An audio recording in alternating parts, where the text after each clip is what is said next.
வணக்கம். நீங்கள் இணைந்திருப்பது தடம் நியூஸின் காலை நேர செய்திகளுடன். விரிவான செய்திகளுக்கு செல்லும் முன் முதலில் தலைப்புச் செய்திகள்.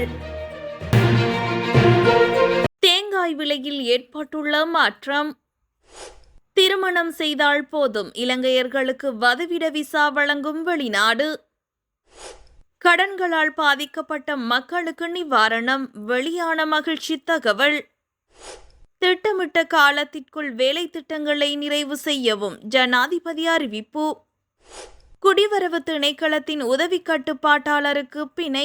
தொடர்பான விரிவான செய்திகள். தேங்காய் விலையில் குறிப்பிடத்தக்க வீழ்ச்சி ஏற்பட்டுள்ளதாக தெரிவிக்கப்பட்டுள்ளது. தேங்காய் மேம்பாட்டு ஆணையத்தை மேற்கோள் காட்டி அரசாங்க தகவல் திணைக்களம் இந்த விடயத்தை தெரிவித்துள்ளது. இதன்படி கொழும்பில் வாராந்திர புதிய தேங்காய் ஏலம் நடத்தப்பட்டுள்ளது. அதன்போது ஒரு புதிய தேங்காயின் விலை ரூபாய் 143 என அறிவிக்கப்பட்டதாக திணைக்களம் தெரிவித்துள்ளது. பிலிப்பைன்ஸ் குடிமக்களை திருமணம் செய்யும் இலங்கையர்களுக்கு 5 வருட தற்காலிக வதிவிட விசாக்களை வழங்குவதை பிலிப்பைன்ஸ் அரசாங்கம் உத்தியோகபூர்வமாக தொடங்கியுள்ளது. குறித்த நடவடிக்கையானது பிலிப்பைன்ஸில் வசிக்கும் இலங்கை சமூகத்தின் மிகவும் அழுத்தமான கவலைகளில் ஒன்றை நிவர்த்தி செய்துள்ளதாக தெரிவிக்கப்படுகிறது.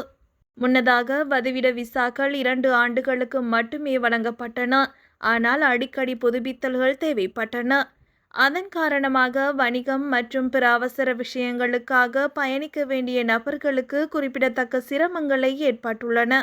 இந்த நிலையில் பல ஆண்டுகளாக இலங்கை சமூகத்தைச் சேர்ந்தவர்கள் வதிவிட விசாக்களின் செல்லுபடியாகும் காலத்தை நீட்டிக்க வேண்டும் என்று வலியுறுத்தி வந்துள்ளனர். இதன்படி அவர்களின் கவலைகளுக்கு பதிலளிக்கும் விதமாக தூதுவர் சானக தல்பஹேவா பதவியேற்றதும் தனது பதவி காலத்தில் இந்த பிரச்சினையை தீர்ப்பதற்கான தனது உறுதிப்பாட்டை சமூகத்திற்கு உறுதியளித்தார். தொடர்ச்சியான முயற்சிகள் காரணமாக பிலிப்பைன்ஸ் அரசாங்கம் வதிவிட விசாக்களின் செல்லுபடியாகும் காலத்தை 2 ஆண்டுகளிலிருந்து 5 ஆண்டுகளாக நீடித்தது பாதிக்கப்பட்ட இலங்கையர்களுக்கு நிவாரணத்தை அளித்துள்ளது.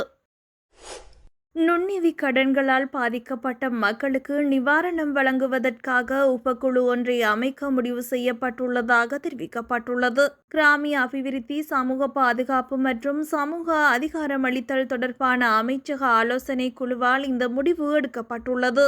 நுண்நிதி கடன்களால் கிராமப்புற பெண்கள் பெருமளவில் பாதிக்கப்பட்டுள்ளதாகவும் இதனை கருத்தில் கொண்டு அமைச்சக குழு உறுப்பினர்களின் முன்மொழிவின் அடிப்படையில் இந்த தீர்மானம் மேற்கொள்ளப்பட்டதாகவும் அமைச்சர் கலாநிதி உபாலி பன்னிலகே தெரிவித்தார்.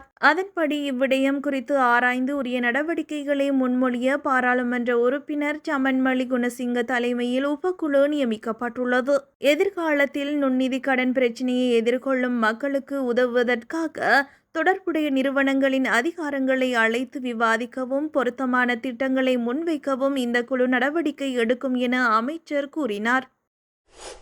இந்த ஆண்டு வரவு செலவு திட்டத்தில் ஒதுக்கப்பட்ட நிதி ஒதுக்கீடுகளின் கீழ் நகர அபிவிருத்தி, நிர்மாணிப்பு மற்றும் வீடமைப்பு அமைச்சினால் செயல்படுத்தப்படும் வேலை திட்டங்களின் முன்னேற்ற மீளாய்வு தொடர்பான கலந்துரையாடல் நேற்று ஜனாதிபதி அலுவலகத்தில் ஜனாதிபதி அனுரகுமார திசாநாயக்க தலைமையில் இடம்பெற்றது.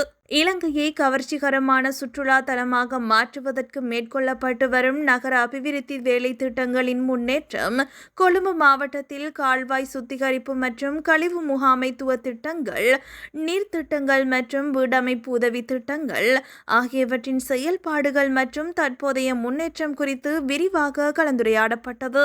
இந்த வேலை திட்டங்கள் ஒவ்வொன்றும் திட்டமிட்ட உரிய காலத்திற்குள் பூர்த்தி செய்யப்படுவதை உறுதி செய்யுமாறு ஜனாதிபதி அனுரகுமார திசாநாயக்க அதிகாரிகளுக்கு பணிப்புரை விடுத்தார்.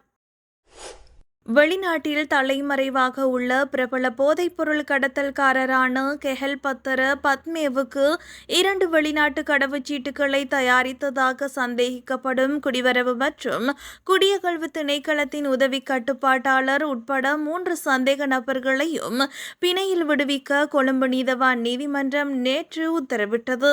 அதன்படி ஒவ்வொரு சந்தேக நபரையும் தலா 1 மில்லியன் ரூபாய் மதிப்புள்ள 2 சரீர பிணைகளில் விடுவிக்க கொழும்பு பிரதான நீதவான் தனுஜா லக்மாலி உத்தரவிட்டார். சந்தேக நபர்கள் வெளிநாடு செல்வதற்கு நீதிமன்றம் தடை விதித்ததுடன் அவர்களின் கடவுச்சீட்டுகளை நீதிமன்றத்தில் ஒப்படைக்கவும் உத்தரவிட்டது. இந்த வழக்கு நவம்பர் 13ஆம் தேதி மீண்டும் விசாரணைக்கு எடுக்கப்பட உள்ளது.